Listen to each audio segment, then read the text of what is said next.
Jadi geng, setelah Amerika Serikat membuktikan kalau mereka punya kemampuan untuk mengirim manusia ke bulan dan kembali lagi ke bumi dengan aman, Amerika Serikat saat ini beralih ke tujuan besar selanjutnya, yaitu mereka ingin menempatkan reaktor nuklir medium power di orbit pada tahun 2028 dengan versi yang dirancang untuk propulsi listrik nuklir, serta membangun reaktor besar pertama yang benar-benar berfungsi di permukaan bulan pada tahun 2030. Nah, untuk mewujudkan hal ini, NASA bekerja sama dengan Departemen Militer dan Departemen Energi. Lewat sebuah postingan di X, Kantor Sains dan Teknologi Gedung Putih itu menjelaskan kalau mereka sudah menyiapkan dokumen dengan new guideline untuk lembaga pemerintah.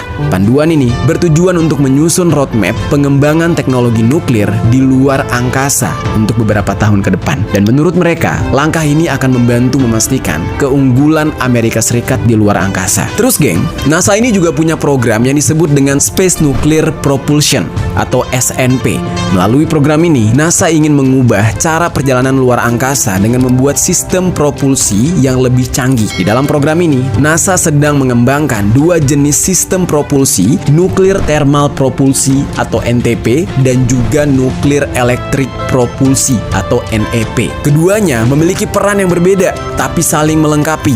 Pada NTP, reaktornya digunakan untuk memanaskan bahan bakar, misalnya kayak hidrogen, yang kemudian disemburkan untuk menghasilkan dorongan. Sistem ini mampu menghasilkan dorongan yang besar, sehingga pesawat bisa melaju lebih cepat.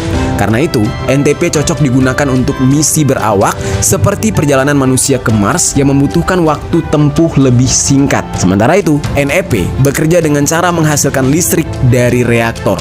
Lalu listrik tersebut digunakan untuk menggerakkan mesin. Sistem ini jauh lebih hemat dan efisien di dalam penggunaan bahan bakar, meskipun dorongannya sangat kecil.